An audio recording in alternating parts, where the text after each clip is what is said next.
Hello everybody, I'm back in the shop. I picked up this beautiful aluminum Trek, designed and made in USA.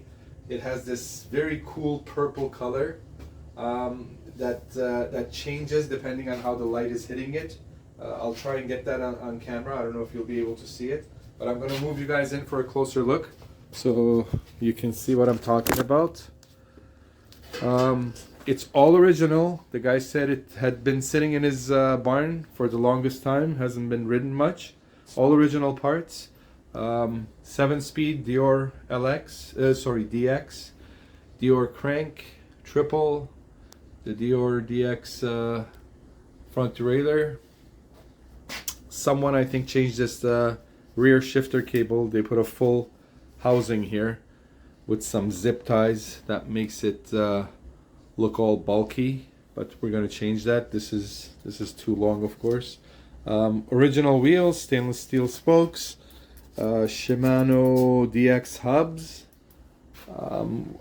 The cockpit area needs a bit of change. Of course, if you watch my channel, you guys know I hate these riser stems, and this doesn't seem to be original to the bike. I think this is someone along the lines, someone through the years, I think they wanted the handlebars higher here, and they put this riser stem. I think this is an earlier stem.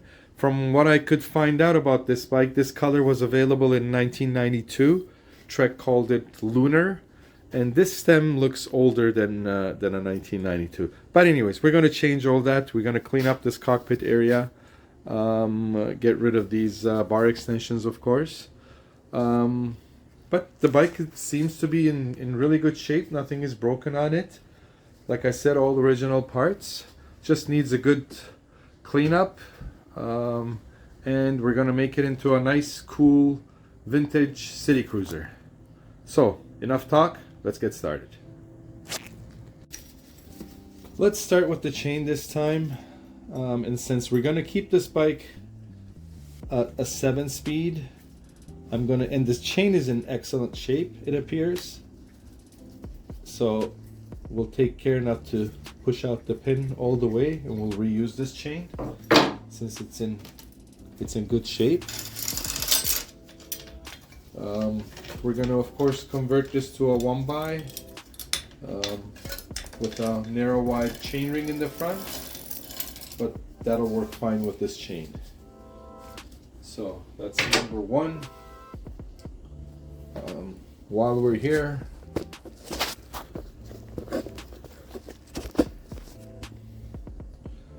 take off that rear derailleur.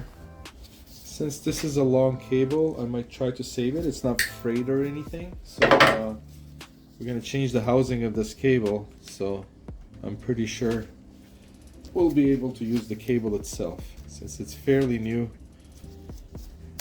and not damaged in any way. So I really need to find my longer 5mm here, but since I have this one in my hand, I might as well use it. Okay, one of my favorite, if not my favorite derailleur of all time, the DX. Of course, I like the old SLXs as well, the 7-speed, but these you can use up to a 9-speed with no problems. I use my SLX on my personal bike that I ride with a 9-speed. It works beautiful. But yeah, just a bulletproof mechanism. Okay, let's take the wheels off.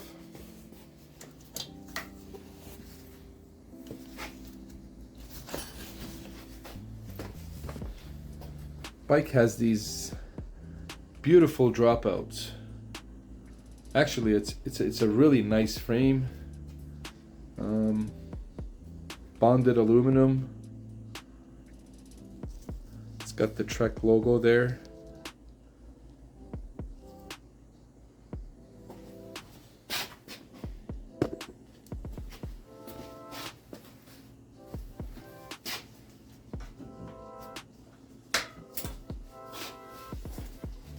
Let's take the front wheel off.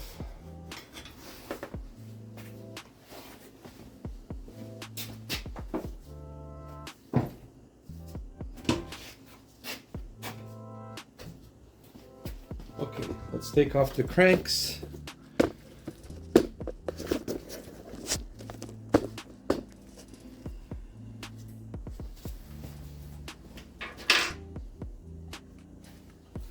See if we can save these dust caps.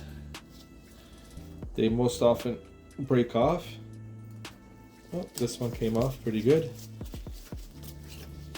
I don't usually use them, but we'll see. If I can take one off, usually the other side breaks. Oh, no, this one's coming off nice and easy. So maybe we'll reuse them.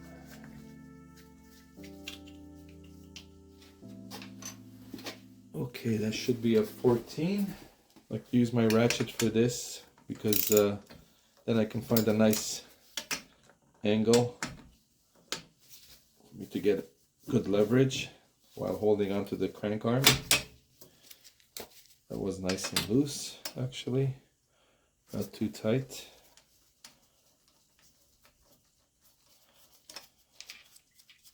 Is that a nut or a bolt? It's a bolt. Okay, always make sure there's no washer here, otherwise you'll ruin the cranks trying to pull them. This one's got a sealed bottom bracket as well, so not much to change on this bike. When we mount that single narrow wide chain ring, we'll mount it in the middle position, and our chain line with the same bottom bracket, with the original bottom bracket, which should be good to use, our chain line should be perfect. So, but we'll see what kind of shape the bottom bracket is in once we get the crank off.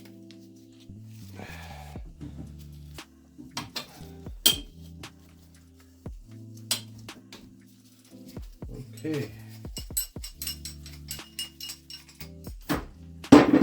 Onto the left side. Just gonna bring you guys along as I do this. So focus onto the crank.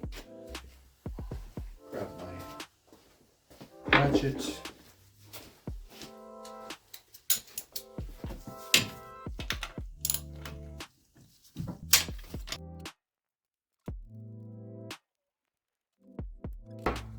Have a feel here. Oh, beautiful. Wow, that's in great shape. I'm going to take it off anyways, just to make sure it's not seized on here. We'll take it off, we'll clean everything, and we'll re-grease, and we'll put it back. But we'll definitely use this original bottom bracket. It feels like it's in great shape. Just going to cut out these zip ties here that someone used. I don't know why they would do that. Frame has got nice braze-ons for the housing to go in, but I guess they were lazy. They just wanted to do a quick shifter cable change. Okay, this bike has got the original brake cables on it, and I think we'll change them. I don't like the way these look, and these are the old style cables. I'm not a big fan, and I don't like these old brake bridges. I always say I should get myself a proper set of cable cutters, and these older style cables are really tough to cut for some reason. They used to make them tougher. Okay. So, let's pull all these cables off.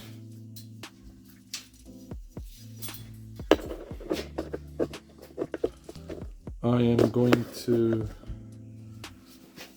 cut this front derailleur cable, since we're not going to be using this. That feels so good to take all these cables off.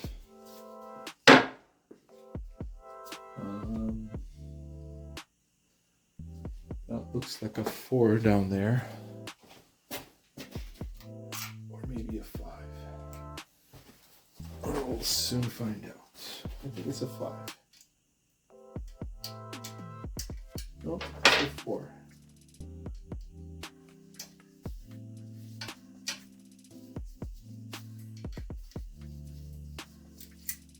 Okay, put that in there. And this here, that's a 5. You guys see? Yeah.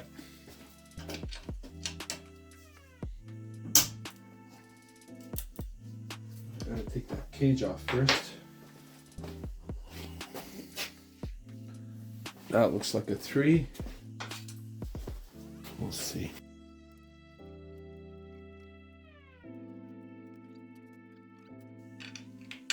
I think I loosened it. Yeah.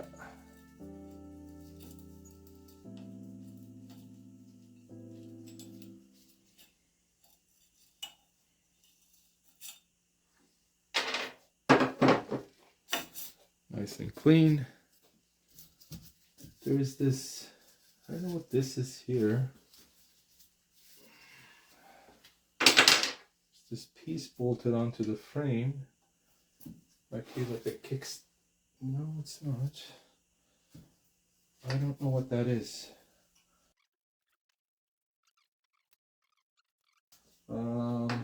Let's do the bottom bracket next. So, let's grab our tools. I'll move you guys closer. Let's go to the other side.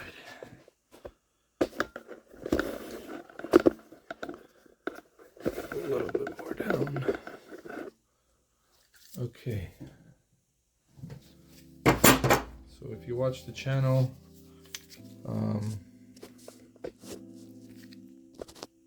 there we go. You know, I don't like to take chances with bottom brackets. I like to do it once and not have my tools slipping off. So I like to put this little bolt here to hold my tool on. But what I am going to do, there's a bit of dirt in there. My tool is not going on flat. Take my wire brush here and clean it up a little bit.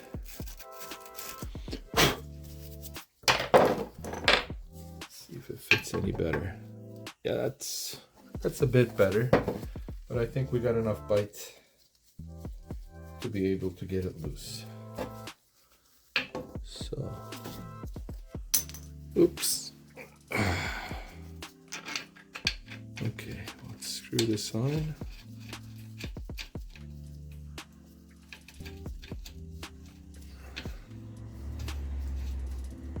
Okay, our tool is on there, nice and tight.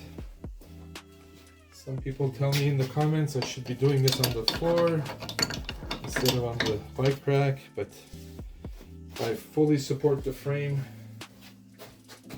Obviously,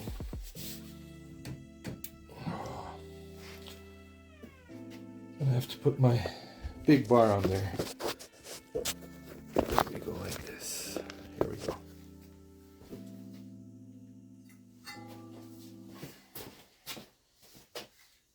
How do I do this? Let's come in from here. This bar on there. Here we go. That's loose.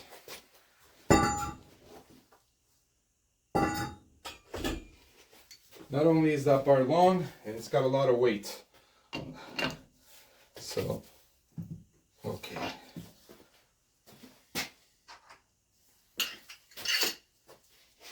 Oh, I think that's a 13. Back this out a little bit.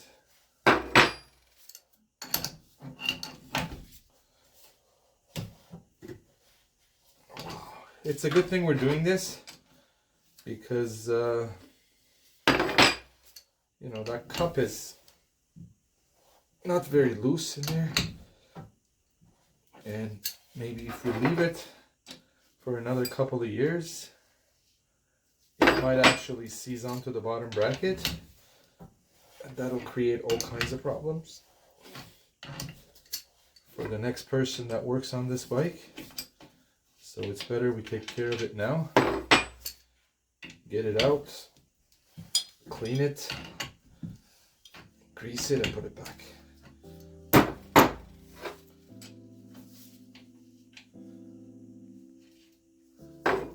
I'm loosening this as I do this because obviously this is moving outwards and I don't want it binding up against itself. When I feel it tightening up,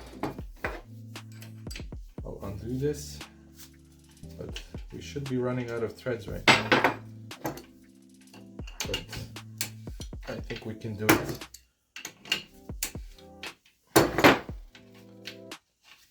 Without this.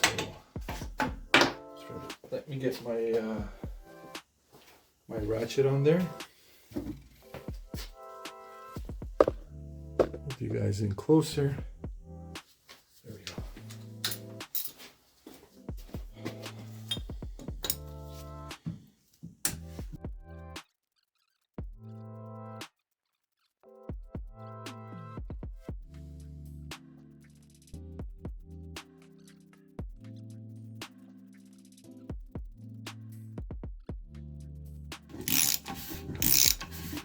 Okay, that's not coming out.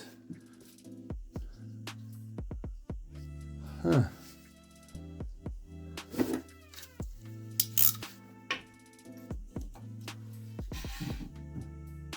That is strange.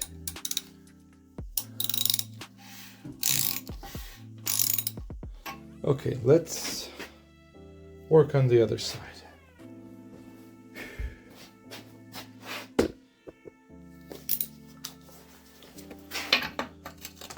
Okay, that goes on there pretty good.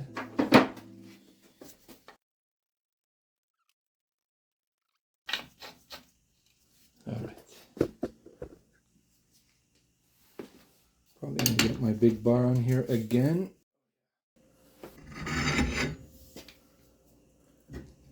Okay, that wasn't bad. All right.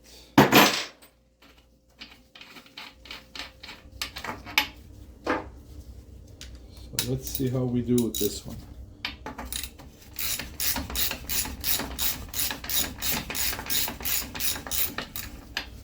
Okay. All right. Now, what's keeping the other side from coming out all the way? Let's see. The fact that we removed the other side, it's not really going to make a difference, but let's see.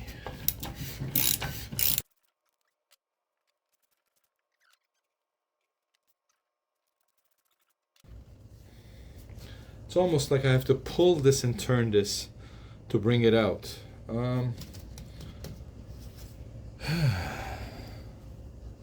Okay, you know what? I think I'm just gonna break this cup out.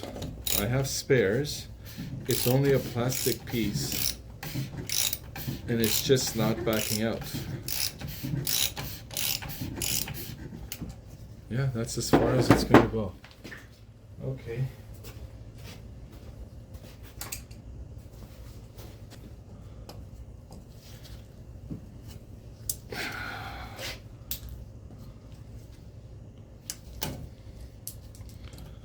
Not doing too good here.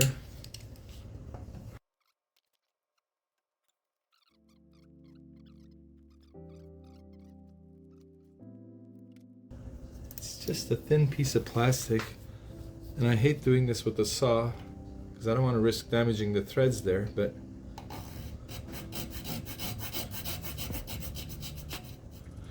I gotta be really careful here. I don't want to go too far and damage the threads, obviously.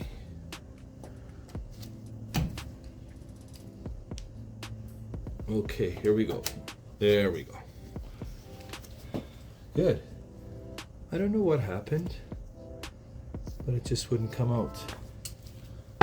Anyway, we got it out. It's only a plastic piece. I have spares. Just want to make sure the thread is okay there. So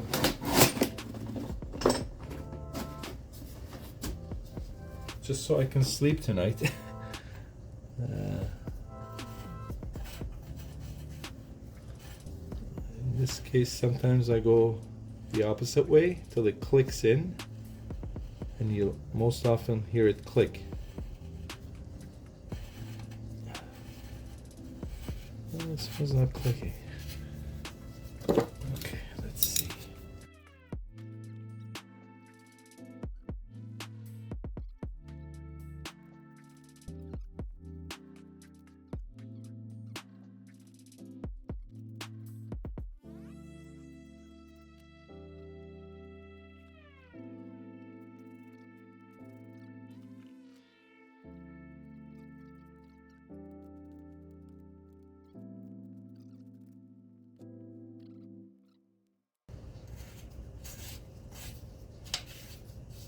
Okay, I'm gonna leave it for now. We'll address this when we're ready to put the bottom bracket in. So let's continue with the taking off the parts. Okay.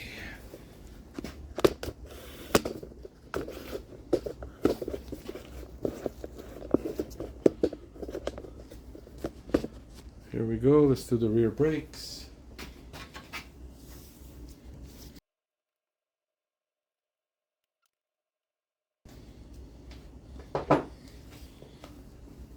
Take off the handlebars.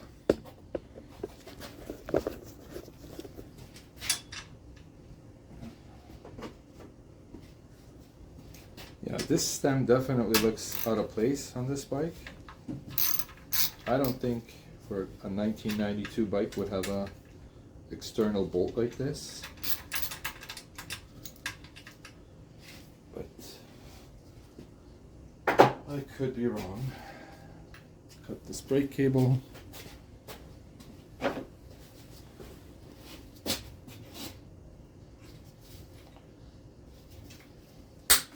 Two hands does the trick. Okay. Bars are free.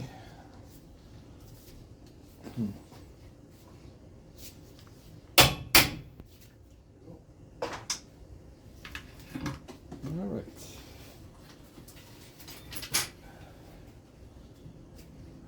Take off the front brakes.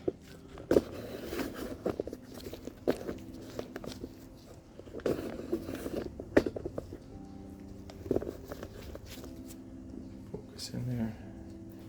No editing in this video, raw footage.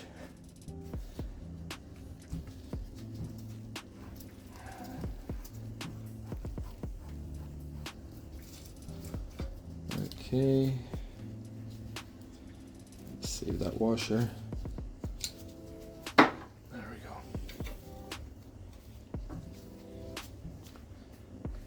The front ones are tight.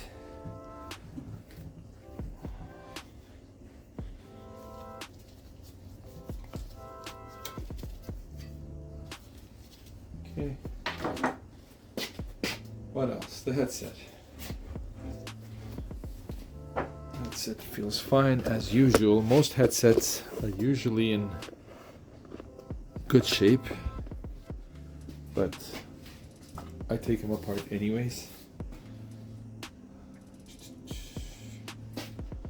Let's try our big adjustable.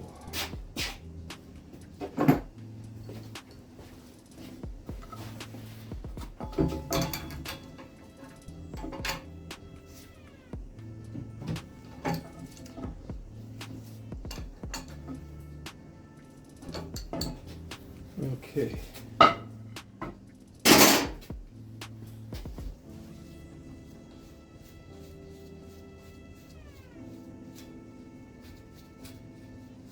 looks a bit strange too. I don't know what's going on there.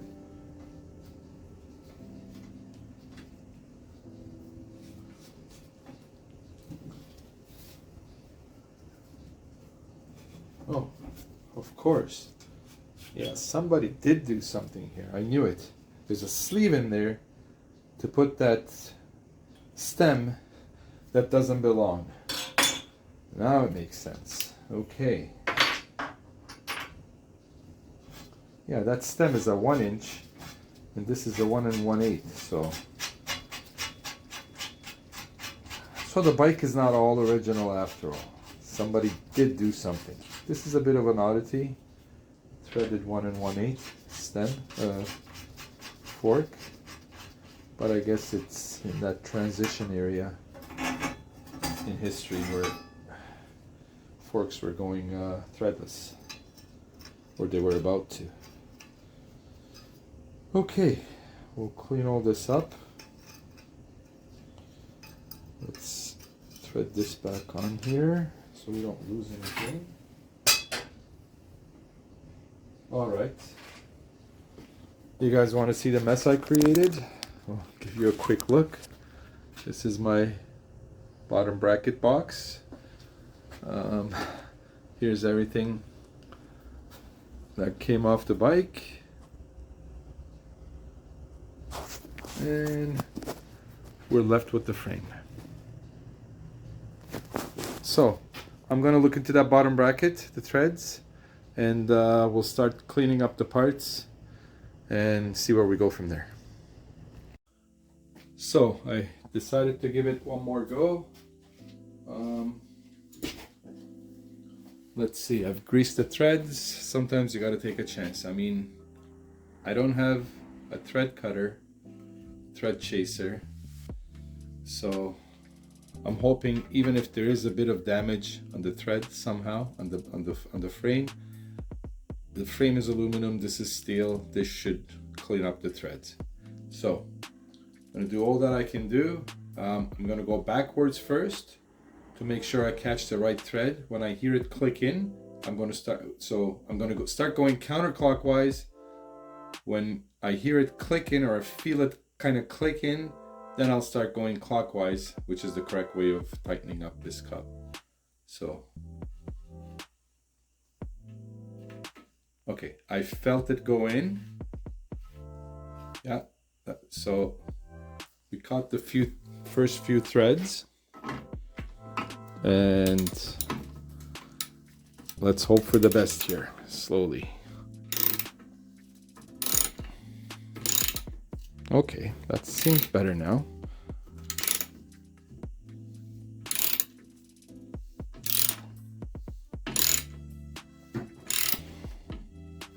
It's tight, but it's going in nicely. I think we're going to be okay.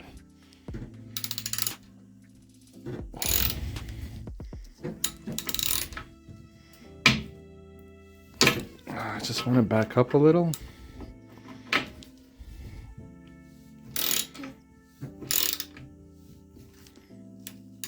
Let's go back in.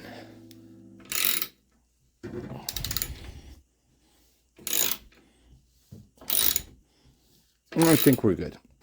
I mean, if it went in this far,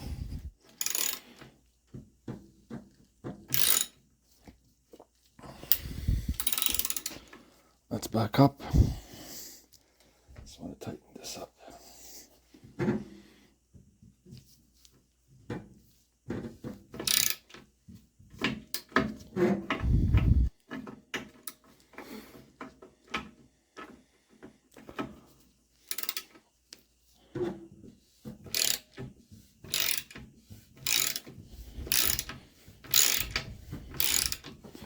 I think we're going to be okay.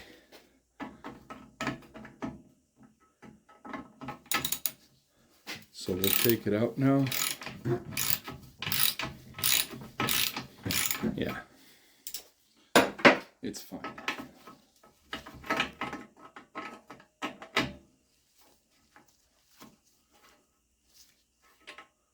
Okay, yeah, no metal shavings or anything, so just one of those things where the thread is just a bit tight for whatever reason, but no problems at all.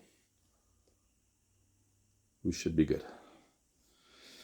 Okay, we'll give the frame a nice wipe down, clean it up, and then decide on what parts we're going to use.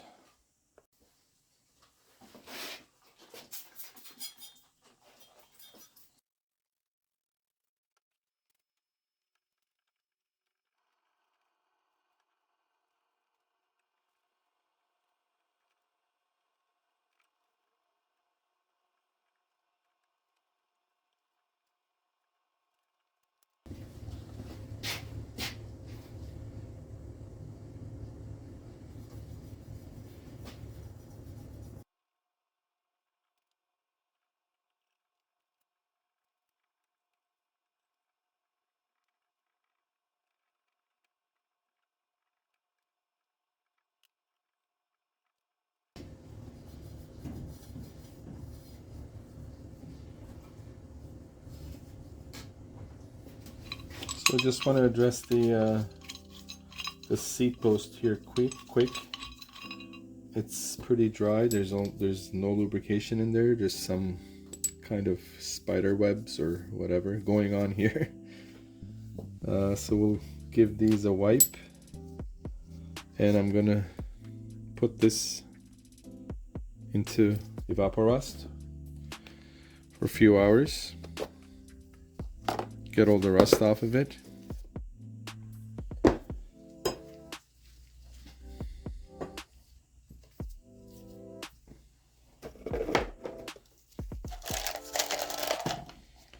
Clean this up with some Varsol.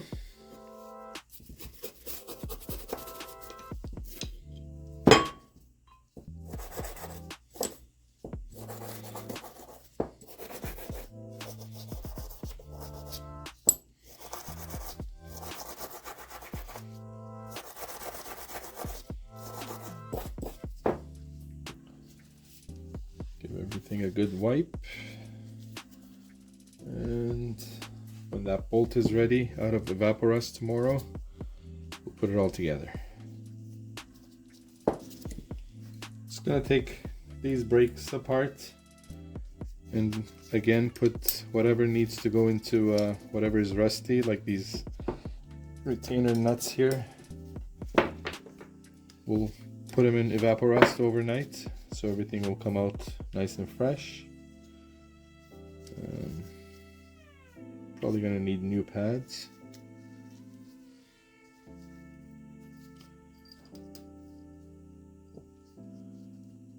It's a bit of rust here in there, so all those will go into evaporust, and we'll clean up the rest.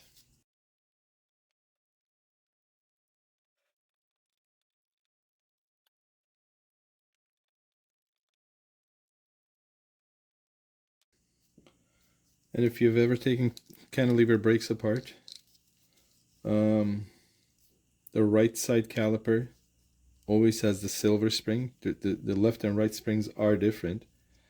So the right side caliper always has the silver color spring, and the left side caliper always has the gold color spring. So gold for left and silver for right.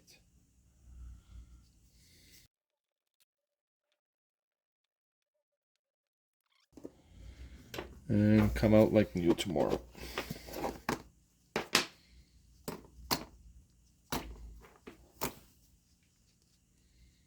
All the bolts in there, springs are good.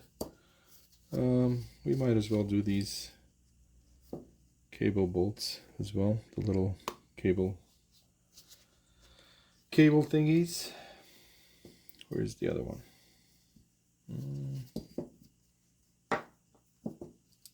Here it is. Okay, we'll get back to those tomorrow.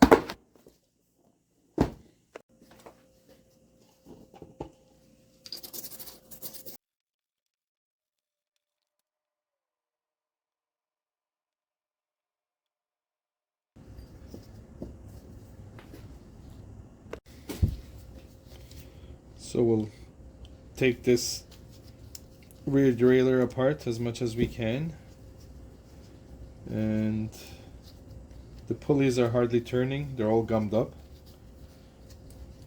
so they could use a good clean.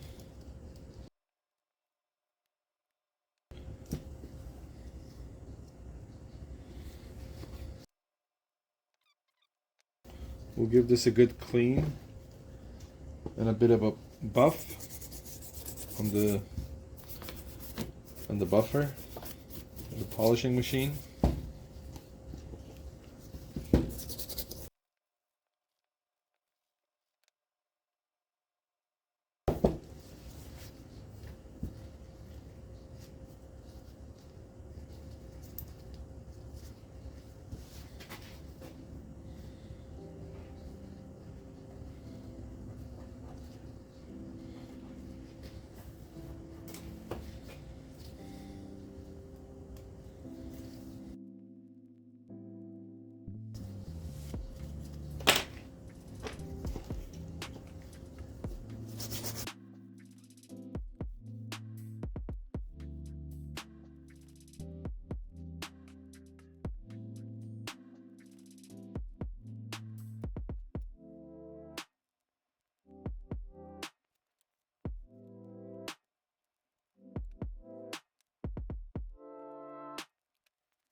Okay, I've given the rear derailleur a quick polish. Looks way better. Cleaned out the pulleys. Gonna just put it back together now. Of course, you gotta make sure you put the right pulley in the right place. The guide pulley, which is, they're most often marked. This one says G pulley. The guide pulley is the one that goes on the upper part of the derailleur, which you can try and remember it because it kind of guides the chain across the gears.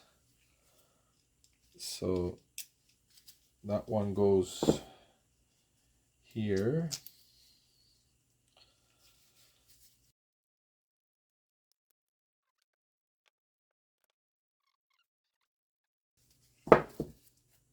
That's much better.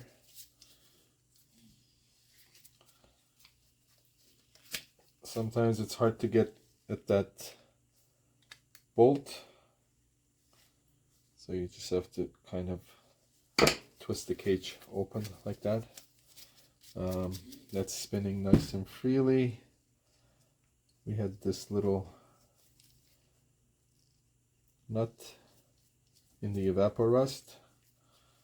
That's in there now, and put a little dab of grease on here. So when we do, when we're adjusting our gears, this barrel is moving nice and free.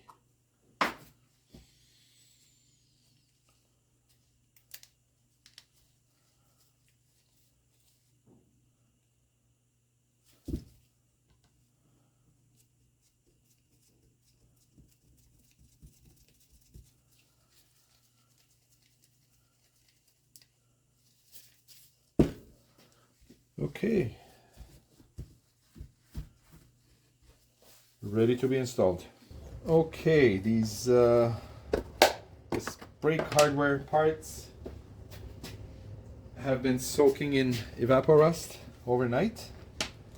Let's take them out, and as usual, as always, evaporust works its magic.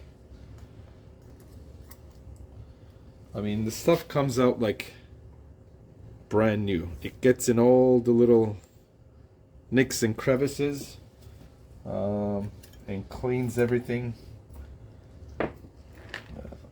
cleans all the rust, and everything looks brand new.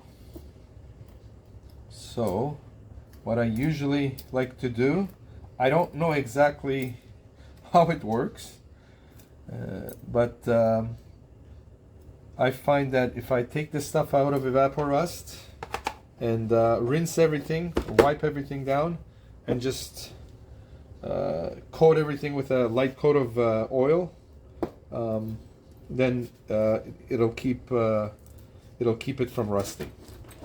I've left some parts straight out of evaporust, and sometimes, not always, sometimes they start forming a very thin layer of rust at some places on the bolt or the nut or whatever it may be. So, but I have found that by coating them with a light coat of oil, it prevents it.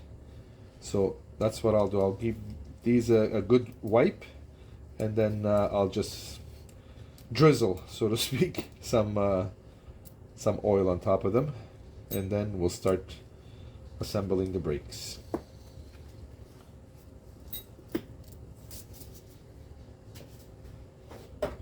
This is just regular motor oil. I just go like this quickly and just make sure it gets into all the surfaces.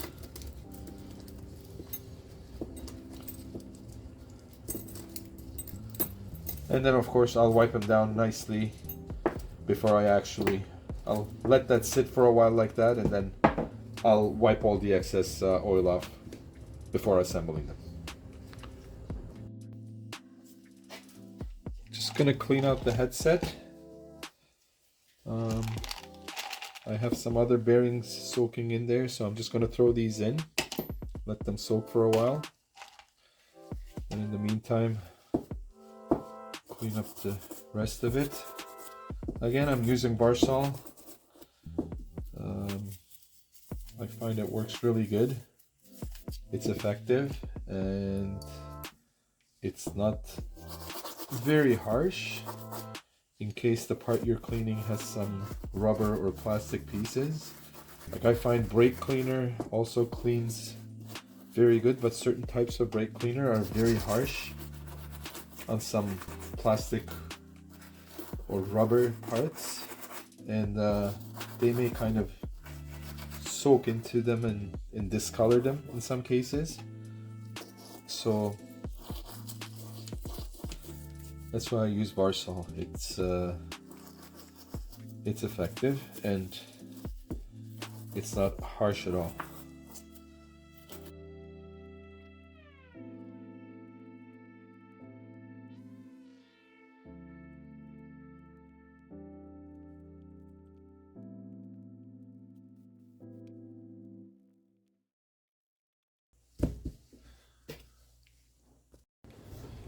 Okay, we're gonna quickly clean up the fork.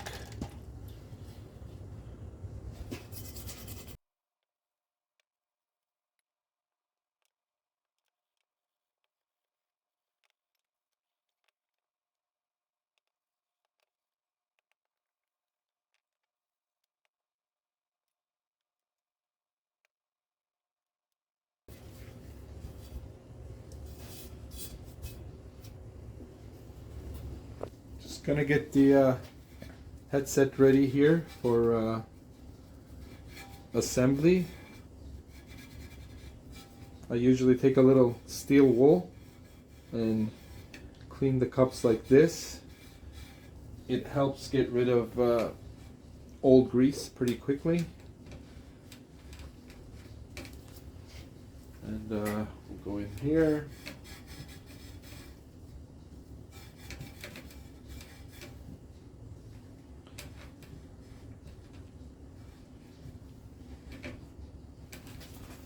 That's nice and clean.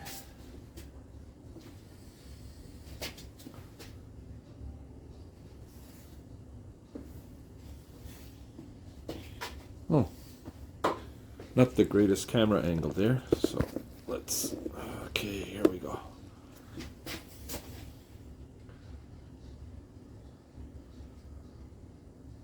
We'll fill the bottom cup with grease. Put a light coat of grease on here.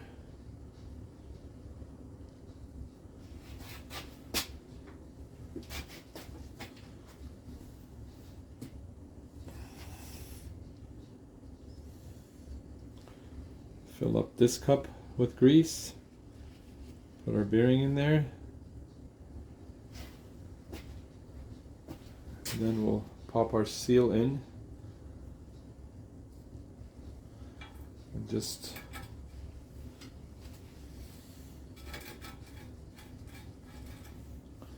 feels good. I'm going to fill this up with a bit more grease. And again, a light coat of grease here on the crown race. Drop our bearing in. Put a little more right on the bearing. The bottom cup is filled with grease anyways. So, install our fork.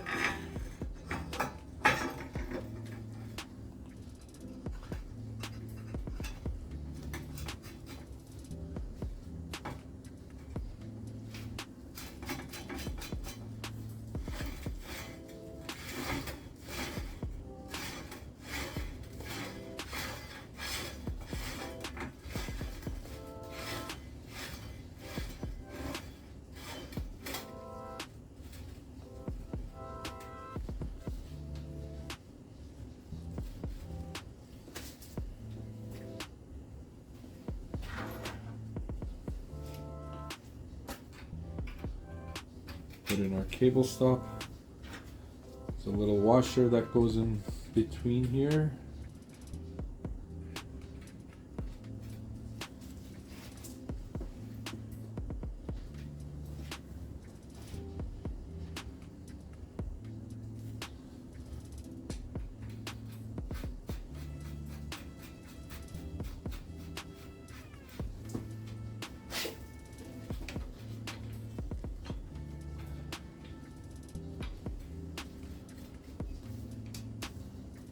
See if my old campy tool, nope, of course not. Okay.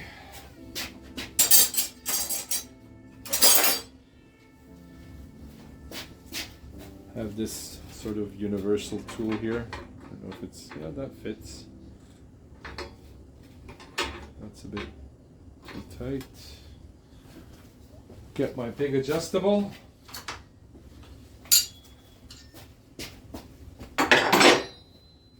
Just, that feels pretty good. Let's see what happens when we tighten down on it. Yeah.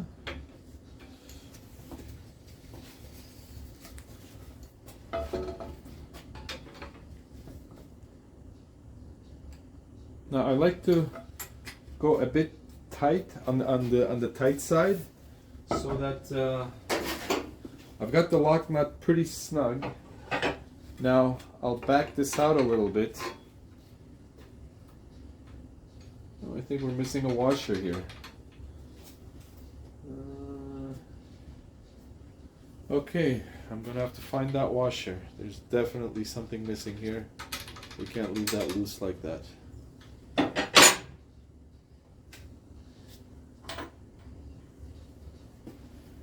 Okay, let me find that washer and I'll be back.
Right, we'll put the bottom bracket in.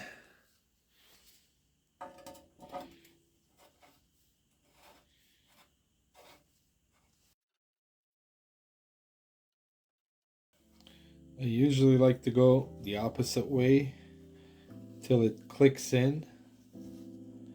This one doesn't want to do it for some reason.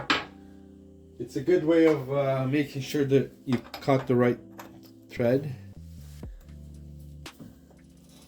Okay, I think I heard it. Oh. Sometimes it can be tricky.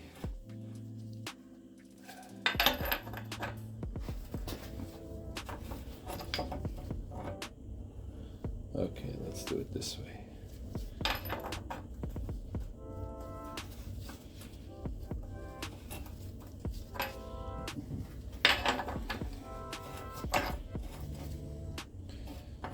All right.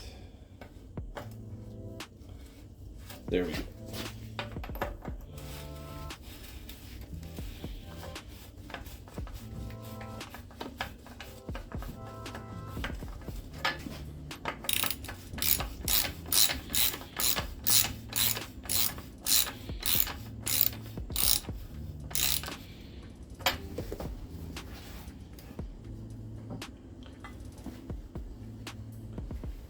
I'll put the other side on.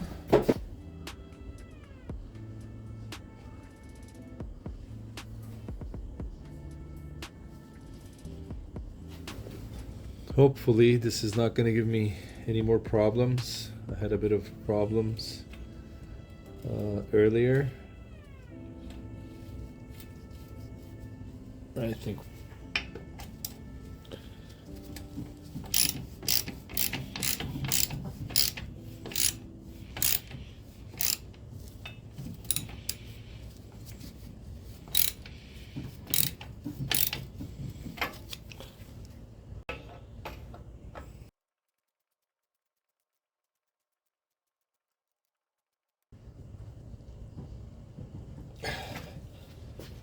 perfect.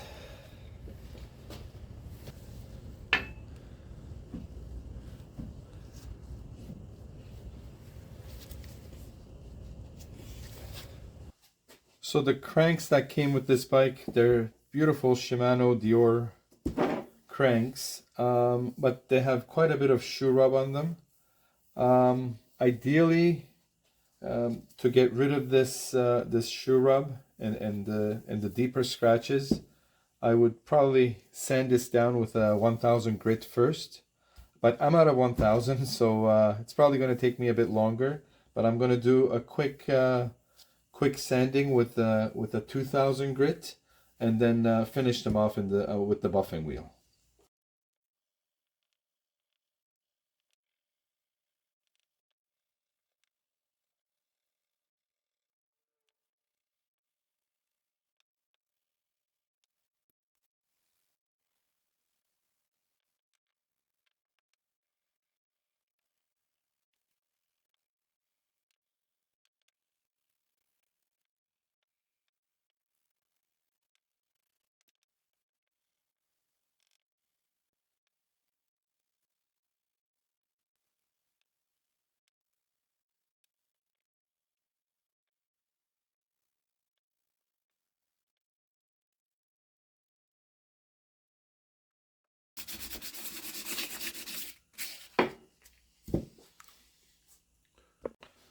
Okay, I polished up the cranks.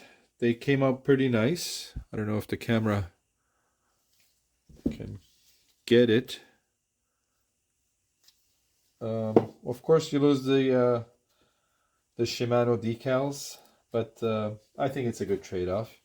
I'm gonna use these sort of oil slick chainring bolts. I'm using a narrow wide 36 tooth front chainring on this, and yeah, this oil slick these oil slick bolts have they look mostly purple, different types of purple. I think they're gonna go well with the bike.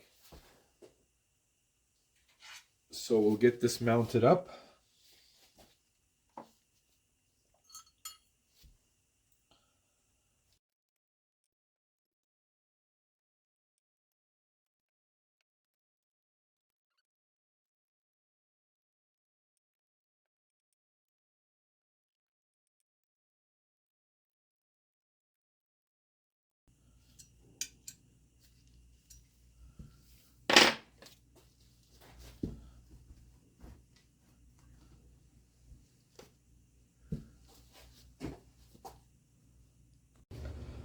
The wheels on this bike actually, like the hubs, feel really good. Feels like there's plenty of grease in there. They're very smooth. There's no looseness at all. But while I have everything apart, again, I just want to pull out the axle. Just take a quick look in there. At least pack some extra grease in there.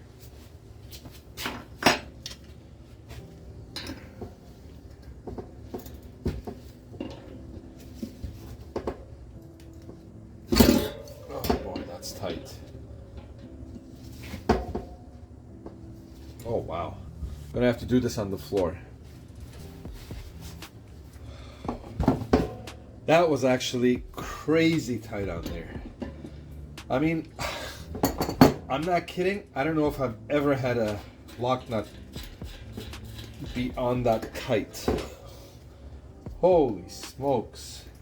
Well, it's a good thing we got in here, because if we leave that on there like that, it's just gonna get worse. So this way gives us a chance to clean the threads and not let it seize onto there.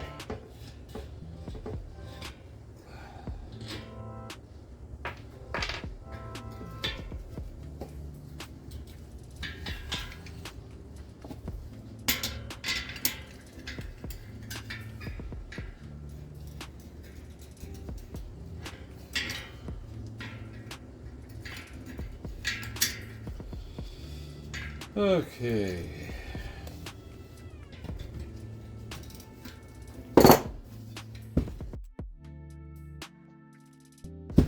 It's actually very clean in there. Have a look at the cone here.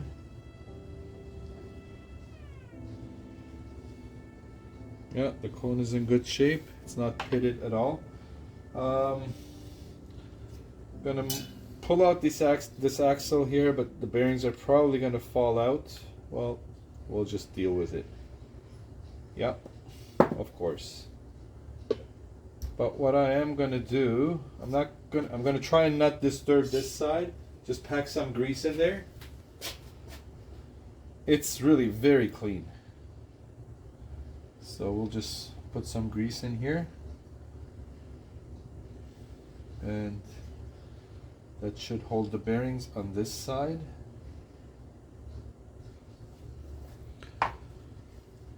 Flip it around. I probably shouldn't have touched this, but I can't leave anything alone. So, okay, let's put some grease in here.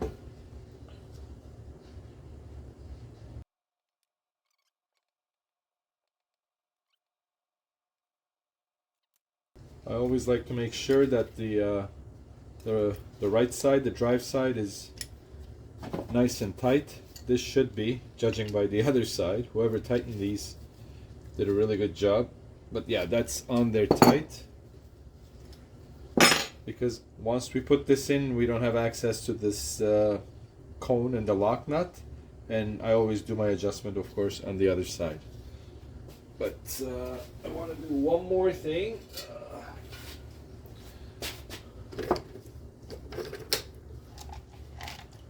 Just want to clean this out here.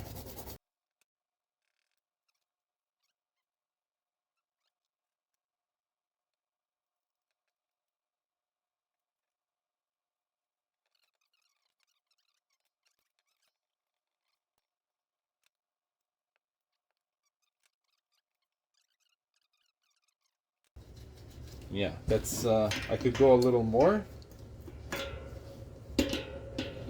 So again, I'm holding the lock nut in position and just sort of undoing the cone, if you will. So that locks the two together, brings out the cone a bit to take up for that tightness, and that's pretty much perfect. So I'll clean around the hub a little bit, and we'll install the cassette back on.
This is how I like to clean my cassettes.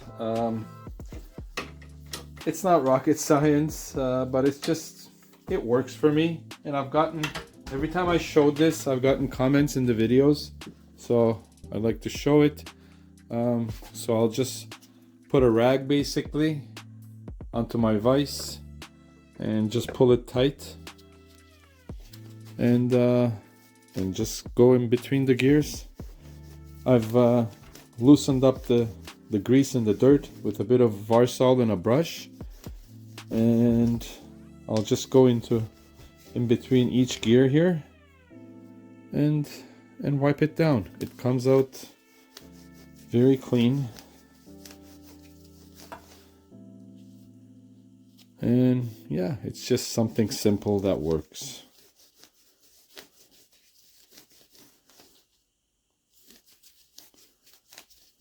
If it's very dirty, which this one isn't, I'll of course change I'll go to another side of the rag if the rag gets really filthy, but this cassette wasn't too bad anyways, so we're good.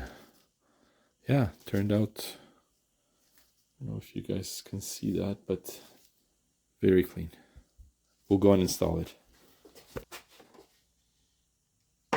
I like to put just a light coat of grease onto the body.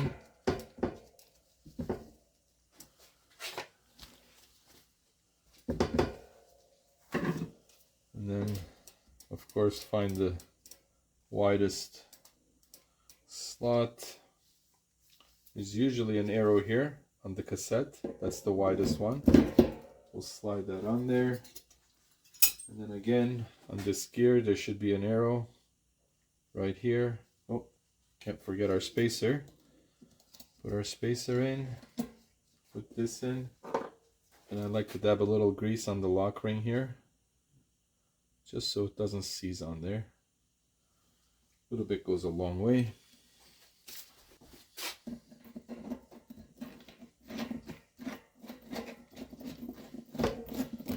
And I think the torque rating on this is about 40 pounds. And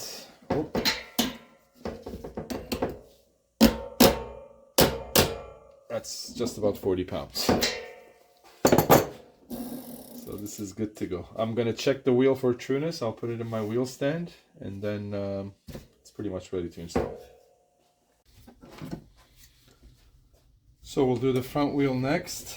Unlike the back wheel, this actually does not feel that good. So it's probably going to need servicing.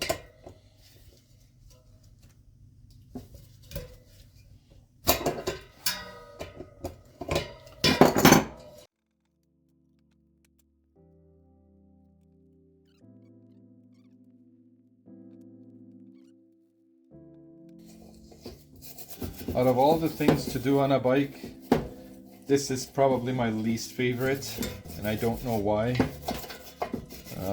It's a bit tedious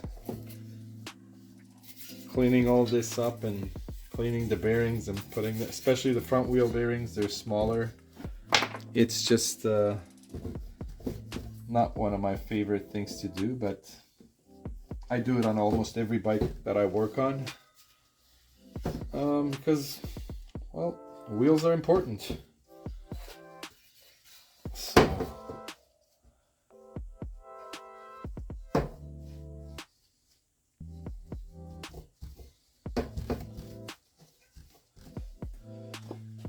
Okay, let's put some grease in there. Well, let's clean the bearings first.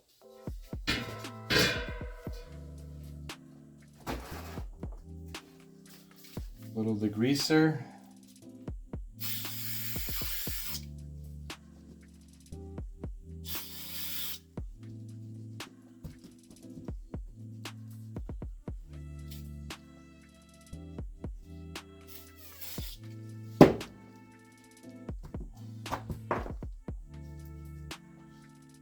Move these aside. Actually, let's clean up the axle, so we're ready. Where Where's my Warsaw?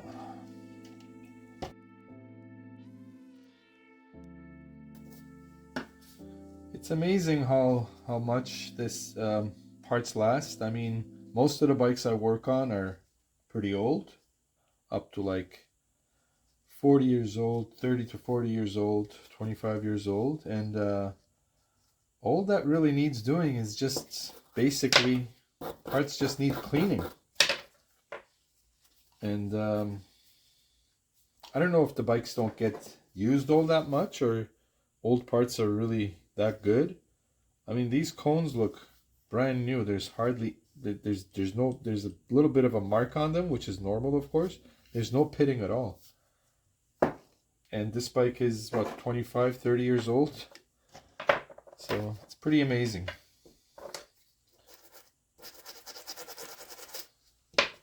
I don't know if that holds true for today's stuff. Probably not. Most things, along with bike parts, are produced for consumption, and so stuff doesn't last nearly as long as it used to. But I guess that's with everything. All right, everything is nice and clean. Put some grease in here.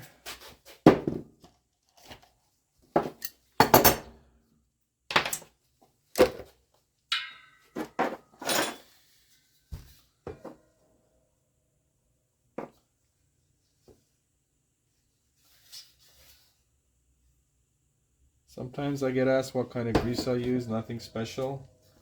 I'm in Canada, so there's what we call the Canadian Tire here. It's a big, they sell automotive parts too, but they sell pretty much everything. And I just go and buy a lithium-based wheel bearing grease. And it's light enough for bike parts. It's cheap. I just don't get all these fancy lubricant business. They put it in your head that you have to use this and that for specific things. I still use, on all my bikes, I still use motor oil, believe it or not. As long as you keep things clean and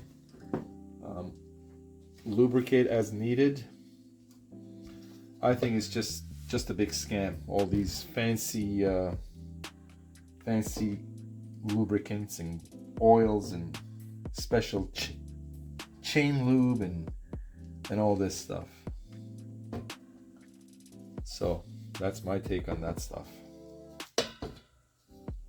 Okay, I may be wrong, but the stuff I use works for the bikes I work on. I don't usually work on high-end bikes. I don't want to.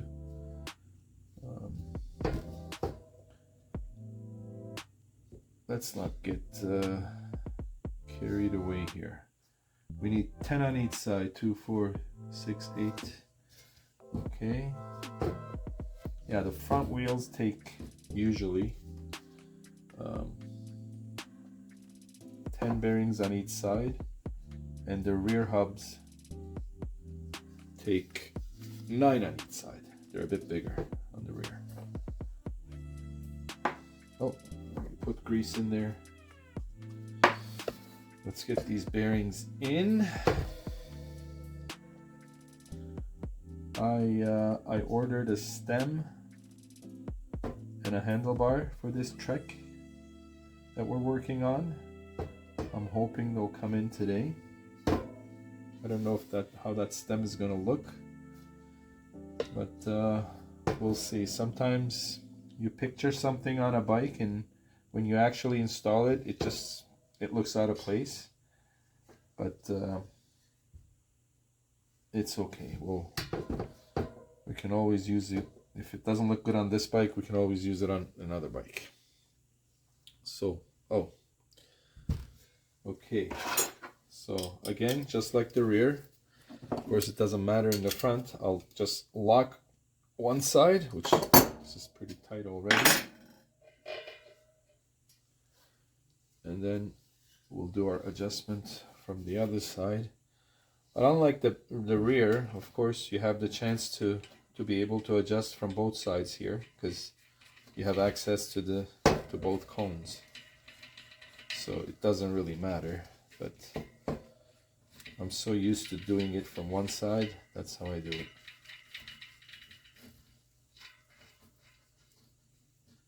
Again, I'll go up slightly tight.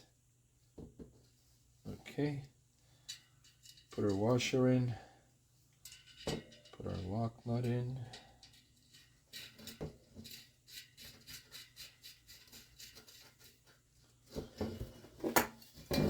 So that feels a bit tight. And I'll go in and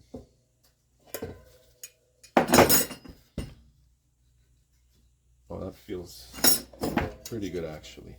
So if you get the adjustment right, just like that, all you have to do is of course hold the cone and just lock it in.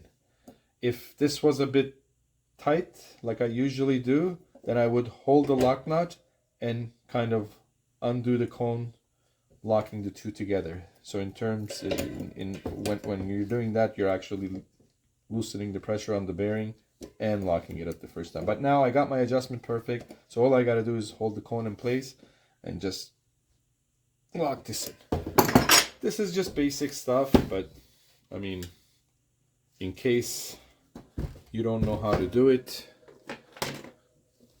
that's how I do it.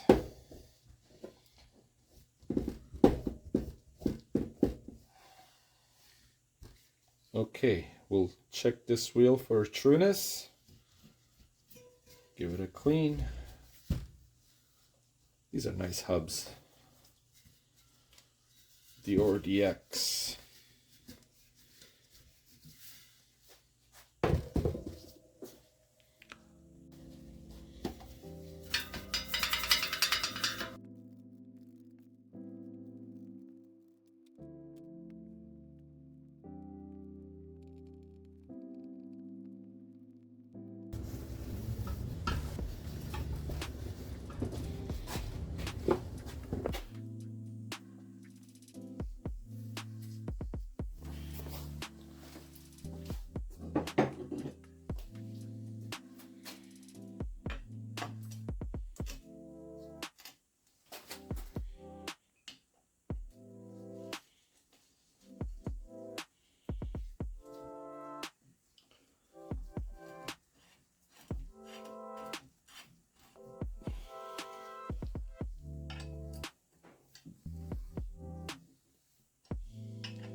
So I'm not quite sure what bars and stem this bike originally came with, but when I got it, it had this setup on it.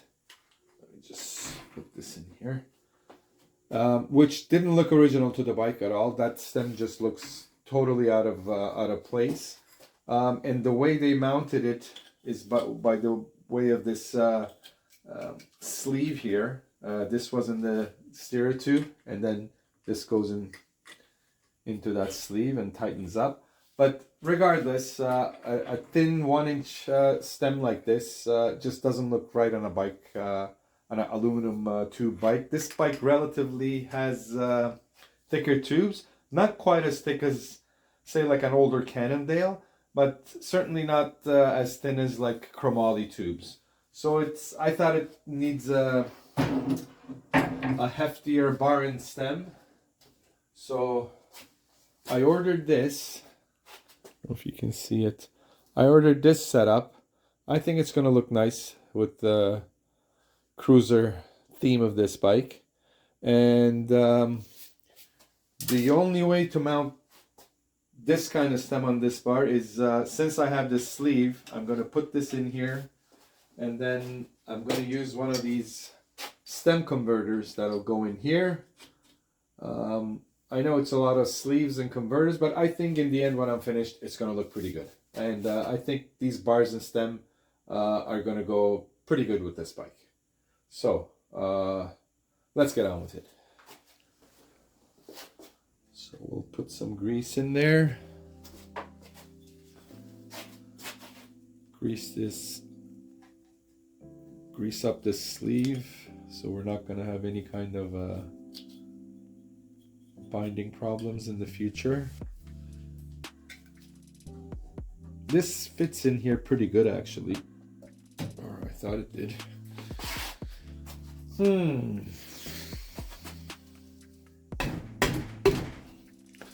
Let's see.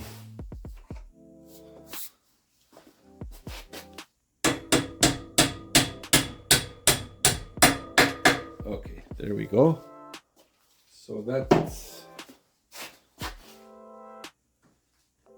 pretty good in there. And then our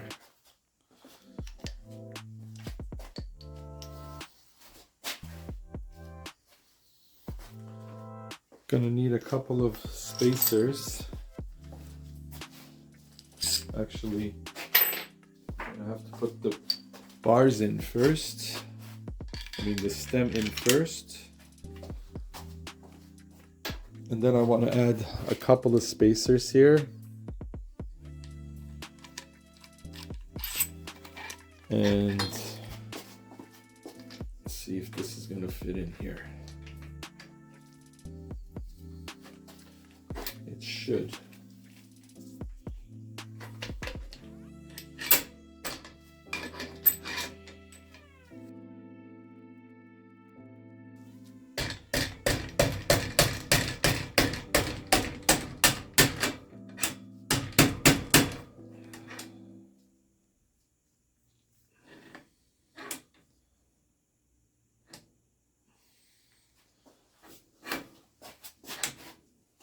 Let's kind of tighten this up against the spacer here so it stays.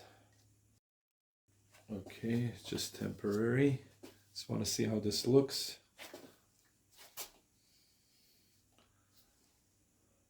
I think it looks pretty good. I don't know, maybe too many spacers. I think we need to take one out. Yeah, I'm gonna try that. Well, I'm gonna play around with this, see what looks best, and I'll cut back in once I'm done. So I went back and forth quite a bit, quite a few times, trying different sizes of spacers and things here, and I feel that this is the best solution. The main idea is to have, for it to look good, in my opinion, to have a smooth as possible transition between the top of the nut here and the bottom of the stem.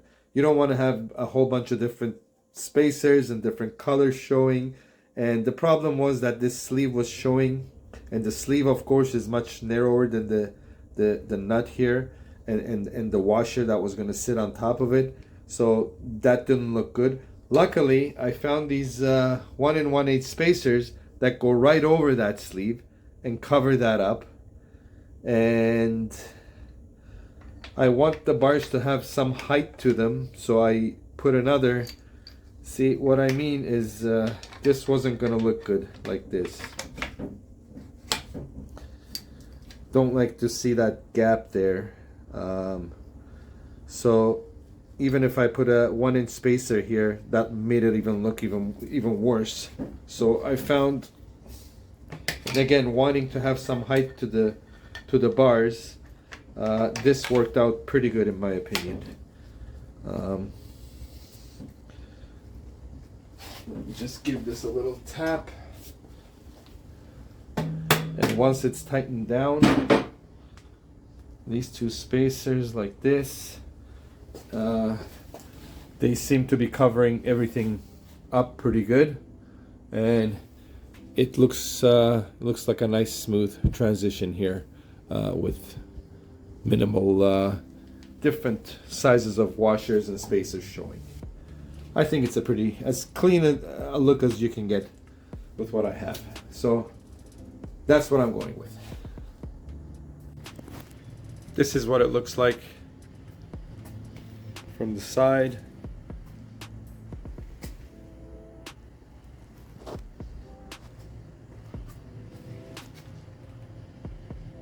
Okay, on with the cabling. So, brake levers. The bike came with these Derailleurs. Because we're going one by, of course, we won't be needing the left shifter, and I don't like to leave it on. I think it'll look odd.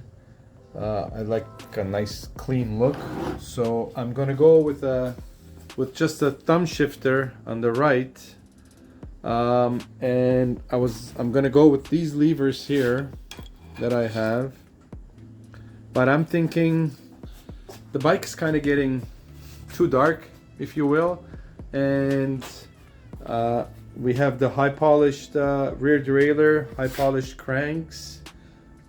We do have some black bits on the bike, like the seat post and the handlebars, but I think I'm gonna take the lever part off here and polish them, high polish them, so just to complete that blingy look, if you will. I think it'll make a nice addition rather than just leaving them black. So I'm going to disassemble these, grind down the paint, and then polish them on the buffer. I have done this before to another set of these brake levers, and it went pretty good. So let's see if we can repeat here. We just got to drive this pin out. It's just press fit. Once you drive it out, the lever just slides off.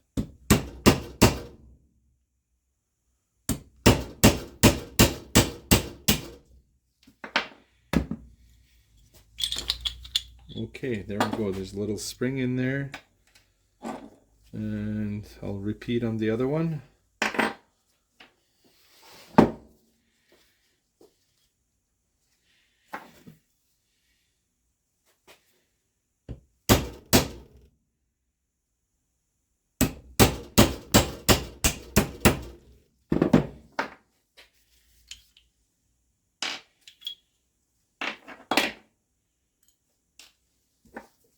Okay, now these are ready to get polished. So I have two kinds of wire wheels to get rid of that paint. For a project like this, I like to use the smoother one because you don't want to make too many marks on the piece that you're going to be polishing. Then it's going to be that much harder to polish. So this is just rough enough to get rid of the paint. So let's go with that.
All right, so I got these done.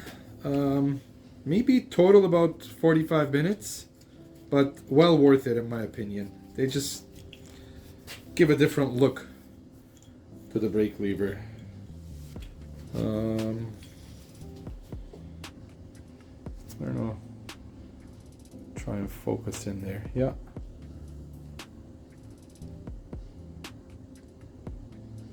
So let's get these installed.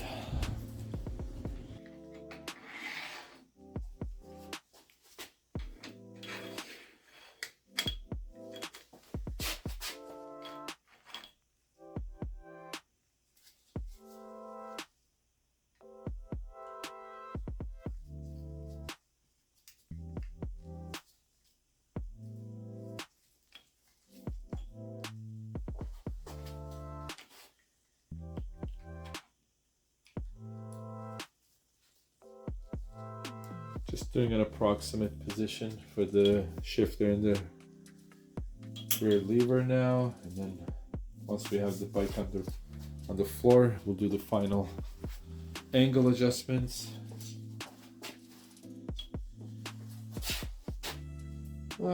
Just trying to do the rear brake cable housing here. I have this piece, but it's got a little kinks along the line, and that's one thing I hate. I guess so does everybody else. If there's any kind of a kink, you know, the housings have to flow nice and smooth, but I think this is okay here. I just got enough. Yeah, we're gonna be good.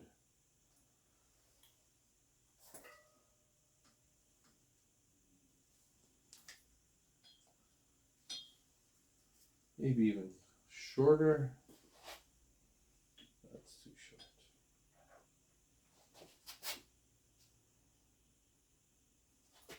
I think that's good.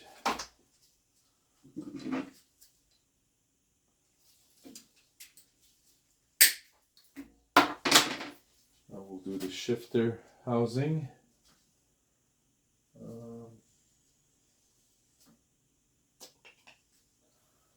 I don't know how that's gonna go, because the shifter's housing is gonna have a tight bend here. I don't know how that's gonna work with this type of shifter. This bike had this bike had a thumb shifter before.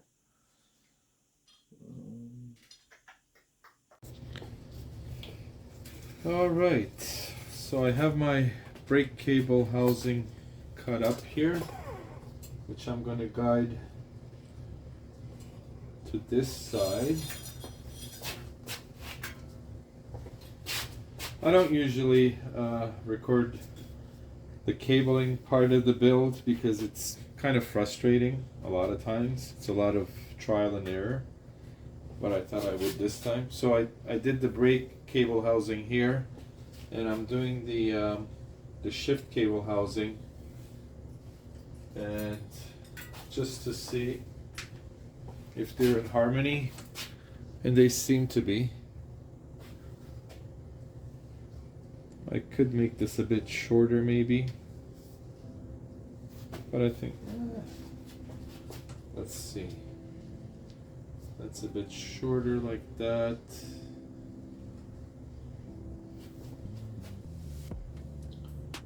I think that'll be better.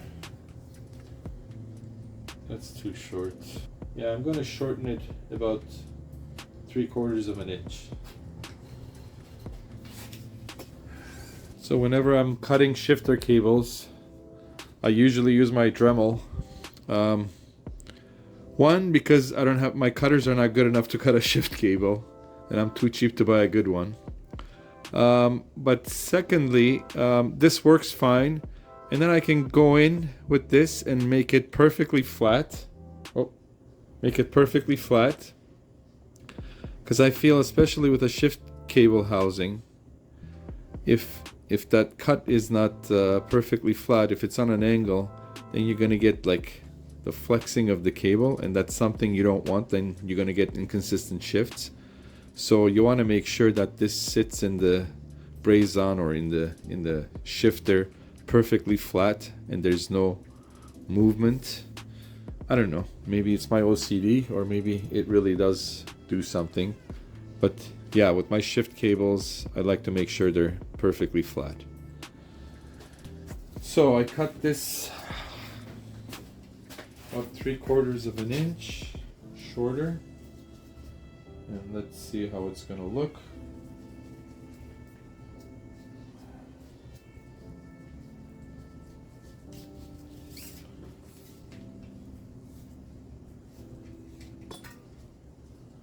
That's gonna go in there. That's gonna go down. Yeah, I'm happy with that. Okay, now I have to cut a little piece for the back here, this part, because I don't know if you guys remember, but whoever had the bike before had just one big long housing running all the way to the back. So I have to cut a little housing for here, and also one going from here to the derailleur. So I'll do that. So time to install the chain. I'm gonna use a chain that came off this bike. Looks like it's in good shape. I usually like to put a new chain on pretty much every bike, but hey, why not use this one? There's nothing wrong with it.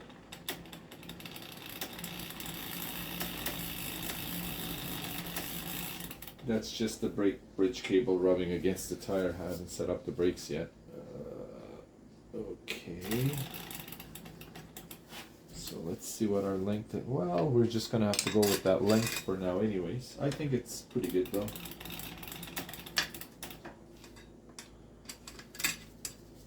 Of course, I do this every time. The pin is on the other side. So why would I do that?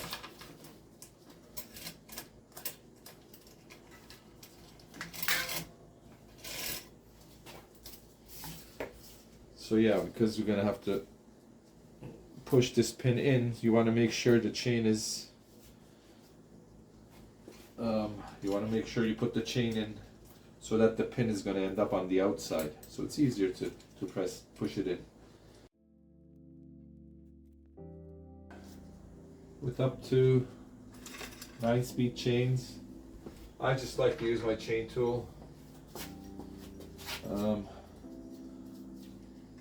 I started working on bikes way before there were quick links, so I got used to using a chain tool. But of course, if it's a 10-speed and up,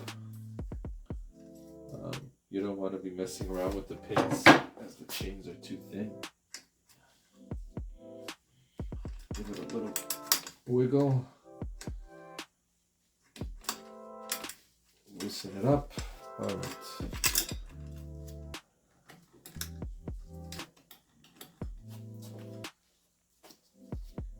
So the reason I put the chain on now is so that we know how our rear derailleur is going to sit, so I can get the angle of that rear housing right. So I'll go ahead and do that now. Alright, so all the housings are cut. We'll go ahead and do the shifter first. I like to put a dab of oil right into the housing. Again, it's just regular motor oil. 1030 works best. I don't know, like I mentioned earlier, I think in this video I'm not really into the fancy lubricants. Maybe it's because I'm not really working on very fancy bikes, and plain old oil used to work years ago, and I don't see why it shouldn't work these days. So let's put this in. Let's move, oops, sorry. Let's move a little back. I don't know how people are gonna like this kind of new format I'm trying of showing you more detail and just picking up the camera and bringing it with me. Maybe let me know in the comments below if this is more sort of natural, more interactive, or do you guys prefer where a video gets edited and everything seems to fall into place magically, which it doesn't.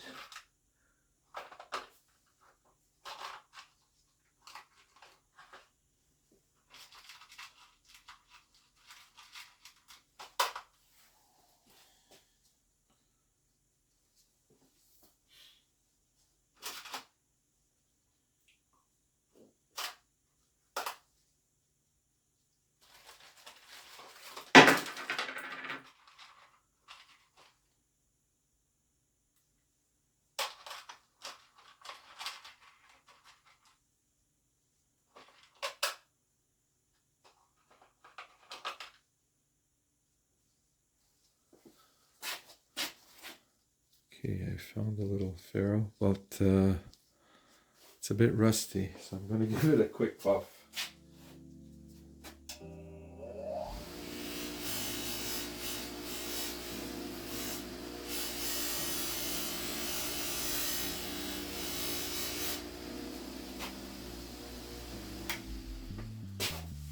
Okay, that's better. Again, I'll put a few drops of oil here.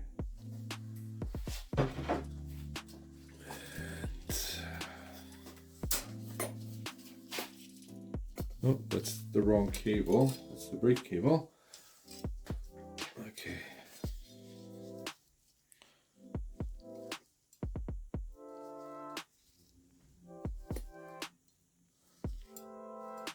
See, the end of my cable is a bit, just a touch frayed, and I'm afraid to cut it because I don't know.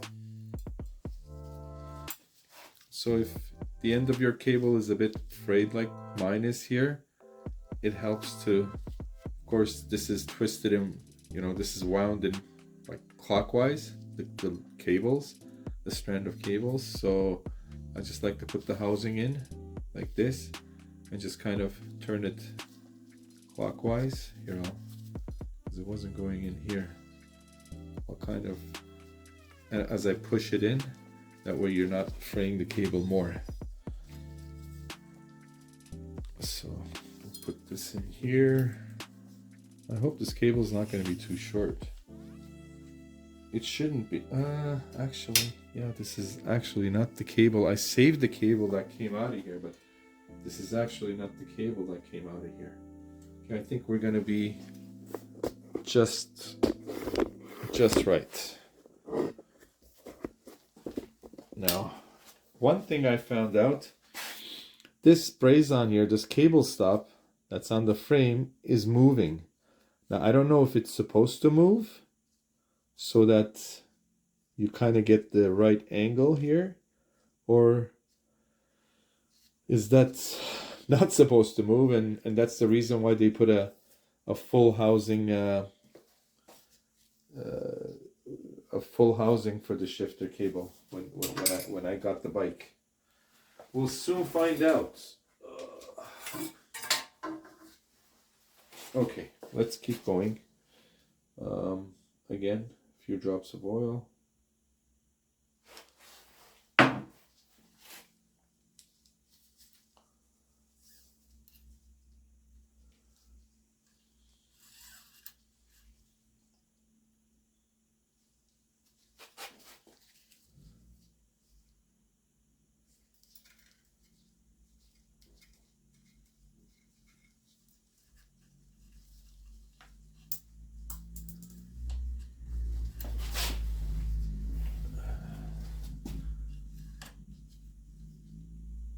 Yeah, the cable's going to be long enough.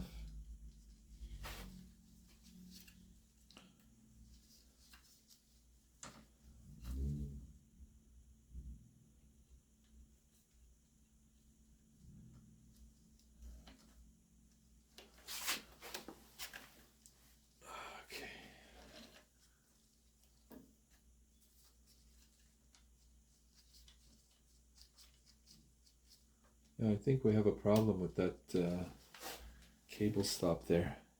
Definitely. Oh, we'll see.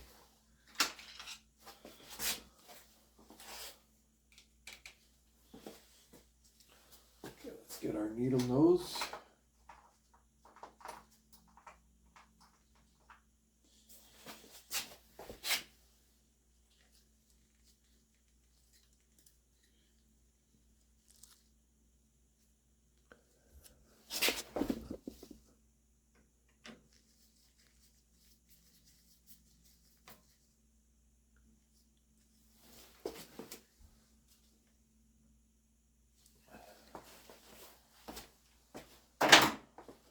Okay, let's give it a try. I'm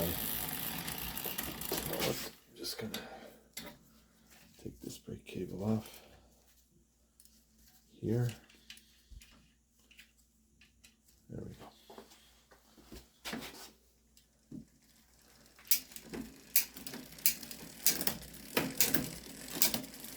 Well, look at that. No adjustment needed. Awesome. Well, I'm happy with that. All right. Got this little piece of housing ready for the brake cable.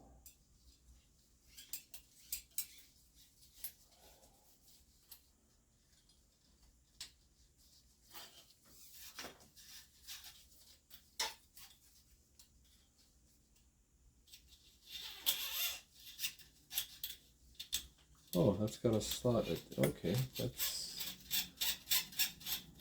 that's easy.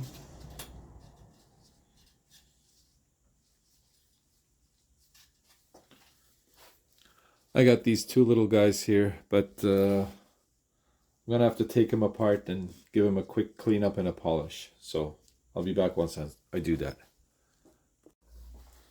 All right, so I polished up this cable yoke here. Looking much better. So let's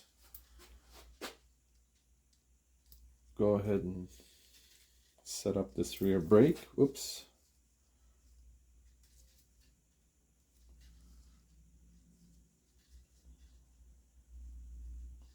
I ordered these e-bike brake cables. They're a bit thicker than usual, which I like, because you get less flex with them, but sometimes they're harder to thread through the hole. Okay, I need my 10 mil.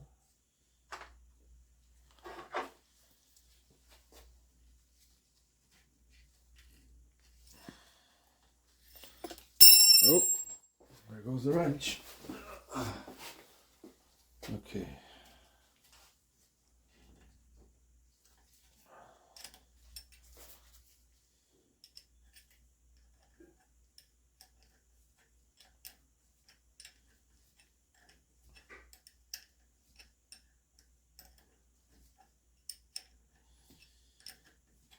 I bought a ratcheting 10 mil, but I never use it. I don't know why. I like to suffer, I guess. Okay. All right. Gonna have to tighten that cable up a little bit. Here's my ratcheting one.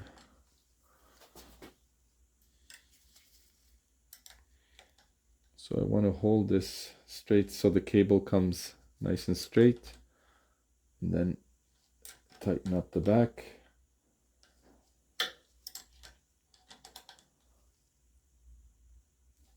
All right, we'll trim the cables, and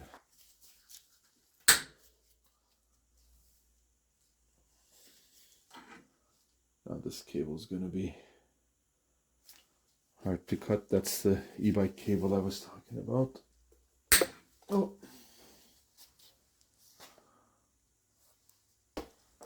All right. I'm not going to bore you guys with the front, and I think I'll cut back in with the finished bike.